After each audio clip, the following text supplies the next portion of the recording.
gospel is very dramatic.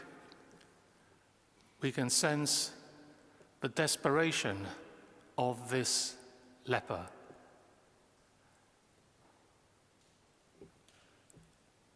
Reduced in his health, reduced in the life he could have with others in society, reduced in the religious life he could have. And perhaps some of the language we hear so often today brings us closer to this predicament: isolation, quarantine, social distancing, reduced meeting of friends and family, reduced church life. Those words we use, sadly, quite often. And the scene is dramatic. This desperate man begs Jesus for health. He begs on his knees to Jesus. But then he says 4 or 5 words which we may not have noticed, but in fact point to a whole library of books since 2,000 years ago. The leper says to Jesus, "If you will, you can heal me." And there we have the center of a problem for the atheist and for the Christian in those words. If you will, you can heal me. The atheist, of course, will say he can't, either because there is no God to work the miracle, or miracles can't happen, don't make sense in terms of scientific and natural patterns, even laws. So the atheist, as it were, would concentrate on if you can, and would say, well, you can't. Either you don't exist, or there's nothing to be done in the world of nature as we understand it.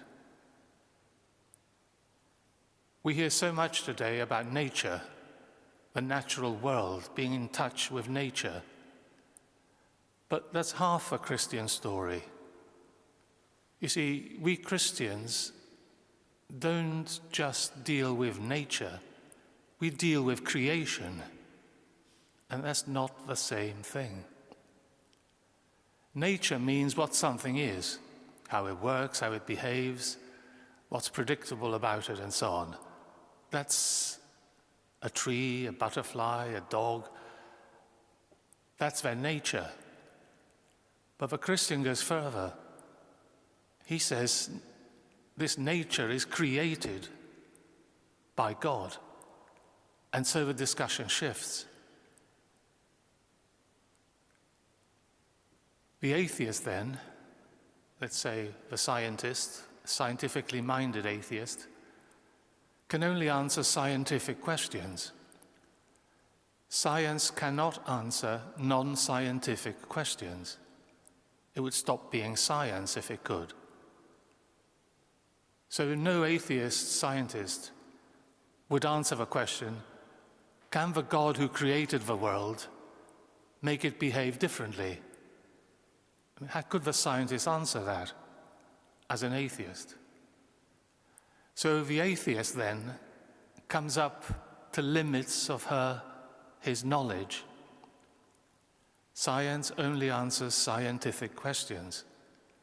To be asked about God is not a scientific question. But the predicament, strangely enough, is even sharper for the Christian. Notice what the leper said, and those are really profound words. The leper says to Jesus, if you will, you can heal me. So the leper accepts that Jesus can, that God can heal miraculously, but will he?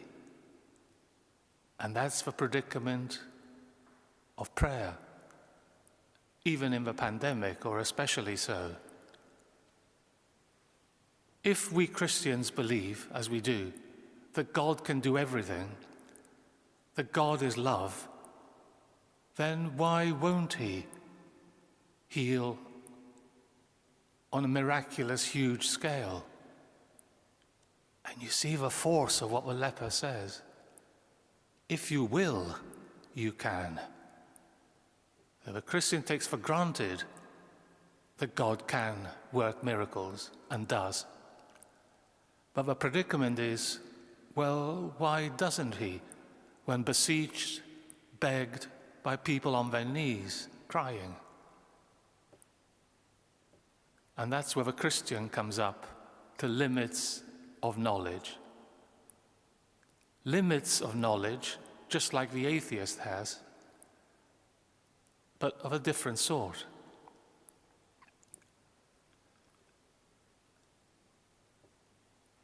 A scientist has problems which, given long enough and successfully enough, they can be solved. We have mysteries which are not the same. A mystery isn't a puzzle, like Agatha Christie solving this mystery. As human beings of limited knowledge, even with revelation, we would have to have a mind of God to understand why, although he can, he may not will it.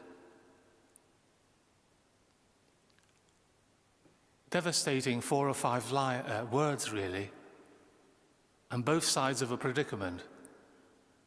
There's either no God, so the miracles can't be done, or if there is a God, he's not the sort who does miracles. But we Christians are faced with a mystery of love. And once again, we come back to the basic Christian truth in our prayer life, even when we're desperate for ourselves or for others. God can, but will he? We must doubt our knowledge, even as Christians, but never doubt God's love for us all. His love isn't limited, it's just we can't understand it fully.